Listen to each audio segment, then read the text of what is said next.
Oh, look, this guy. Please, you fight nobody.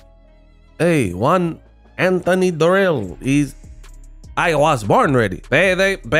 You want payday? Canelo need to stop. I hope Canelo calls it a career. It is over. It is now being reported that Canelo is narrowing down his choices of his next opponent to one of two possible fighters, Edgar Berlanga or Chris Eubank Jr. If this is in fact true, and this is coming from Dan Raphael, this is not my source, but Dan Raphael and Fight Freaks United says undisputed super middleweight champion Canelo Alvarez is looking to finalize a deal with his next opponent, perhaps in the coming day. And the choice is down to two candidates. Sources with knowledge of the discussions told Fight Freaks Unite. One comes as no surprise, has been in the running, WBA mandatory, Edgar Berlanga, a Puerto Rican from Brooklyn, coming off a 6th round over McRory. The other is England's Chris Eubank Jr., whose recent emergence as a possible foe was first reported by ESPN Deportes and confirmed by sources with knowledge of it. Again, I am the best in the business, and it's not even close. Canelo Alvarez, the jig is up. I've said for years the same things about Canelo Alvarez, and funny enough, like much of what I say, it doesn't necessarily resonate straight away. There's resistance straight away. Like, first of all, I got a lot of great supporters. Thank you guys for the people who support the channel. But with that, with this level of greatness and longevity in the game comes the haters, comes the naysayers. And on the front lines with these subject matters, some people don't want to hear it, like the Canelo Chupapi Muñeño. They don't want to hear what is being said because they never really wanted the truth. It wasn't about boxing. It was about, I am infatuated with Canelo Alvarez, you know, I like him as a person. Me, I don't care about none of that. You guys don't have to watch the channel. If you like it and you get value of it from this content, cool. Hit the like button, subscribe. But if you don't, then mosey on. But I'm not gonna stop telling you how I feel for nobody. This is my channel. And that's the beauty of it. You guys start your own channel. So I've said the same thing about Canelo Alvarez, and I'm happy that not just being right. I mean, of course, that's cool to be right. So I'm not even just gloating with that, but I told you so. I'm happy that the world is now getting to see what I've been telling you, because that's what I like. I like things that are out in the open. Like if somebody is racist, I would rather you, instead of being a closeted and you scary, I'd rather just know off rip what I'm dealing with and that you're not to be trusted and you're ignorant and you're racist. Not that I condone racism, because you know on my channel I don't condone racism or discrimination of any sort, but I just like things laid out on the table. So I think it's very apparent Canelo's moves show you what type of time he's on. He wants to fight Chris Eubank Jr. or Edgar Berlanga. Nobody asked for these fights. Nobody. Like, there's many guys, and this is what Canelo, he think he's slick. When he has a mandatory, like at 160, Jamal Charlo, they make this new position, this designation of WBC franchise champion, so he doesn't have to fight Jamal Charlo at that time. And there's a lot of people like, oh, but he whooped his brother. His brother moved up 2 weight classes. I'm not talking about him. I'm talking when Canelo hadn't moved to 68 yet, hadn't fought 2 fights at 175, and him and Charlo were both at 168. Those fights made, see, this is what Canelo does. He'll have a fight and not fight the person when people are asking for it in real time and hope those fights trickle off or someone else beats the person, or like Jamal Charlo has outside of the ring issues and inactivity. So now people don't want to see him fight Jamal Charlo at all. But that's now he, you know, is considering or was considering guys like Jamal Charlo. That's what Canelo does. He thinks he's slick. Or like Demetrius Andrade. of course, he just lost to David Benavidez in his last fight. So the desire for that fight is not really there now. But there were several years from 54 to 60 to 68 at a point in time when Andre was still undefeated and people wanted to see those fights. Canelo never made a move and made those fights happen.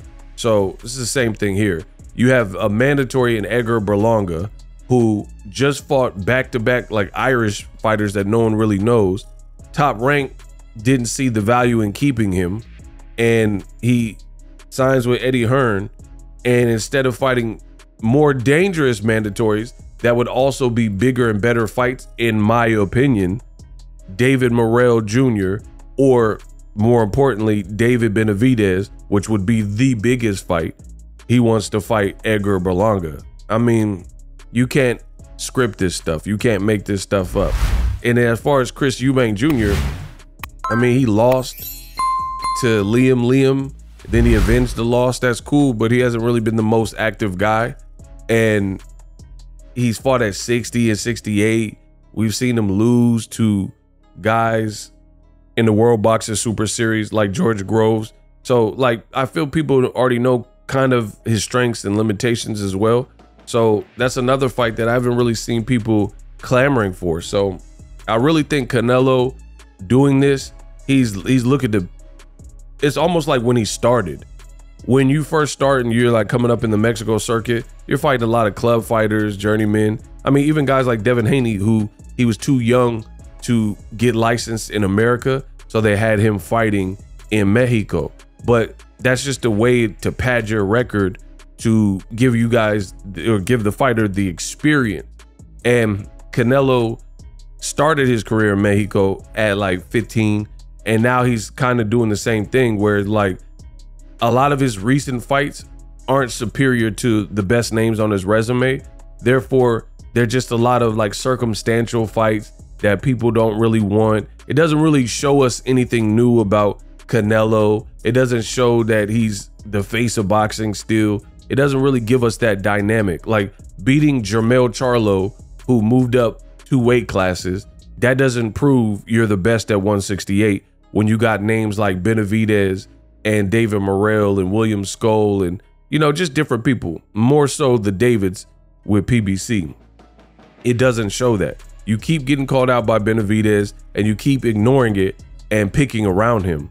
It's like a little kid. Canelo's like a little kid when their supper, their dinner plate is on the table and they try to avoid the veggies.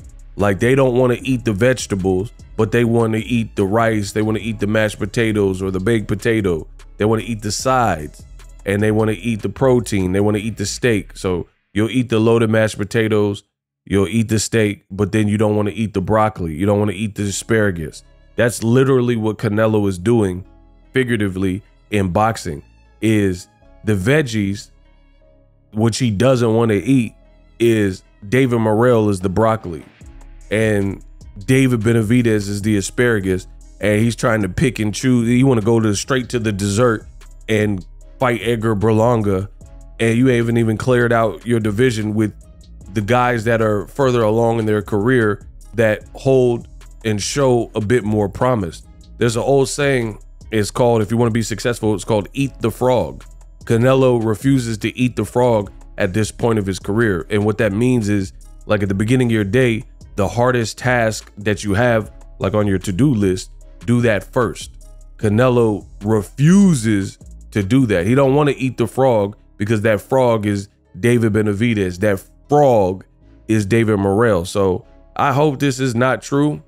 And Canelo's losing his date in terms of, like, I don't know if he's still going to fight in September, Mexican Independence Day weekend. But the reason I'm saying losing is because the UFC says they have an event and it's also being funded by Riyadh Season, and they're doing their first event in the Sphere, the new Sphere in Las Vegas. So I like that. I like that Canelo is now not being, his date is not being respected. Like the fact that Canelo's fighting, the UFC said, we don't care. We still gonna push the button unless he fights David Benavidez.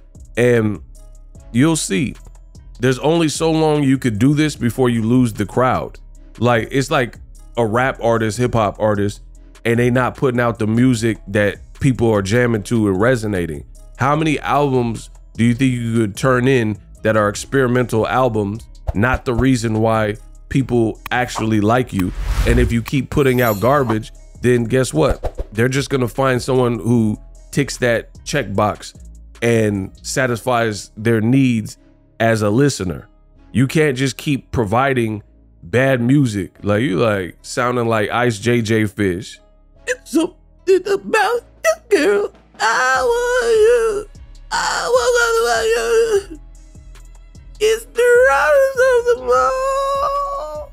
You know what I mean? Like, it's even those people like with the memes, it's cool for a minute, but then you don't really see Ice JJ Fish because he gets replaced. He now, the latest is Hot Tour, the Hot Tour girl. You know what I mean? And then she gonna have her 15 seconds of fame. And if she don't got no real skill set other than Hot Tour, then she gonna be hawk out of here, bro. It's just like that. And that's Canelo. Canelo, what I'm saying is Canelo is the Hawk Tour girl. It's over.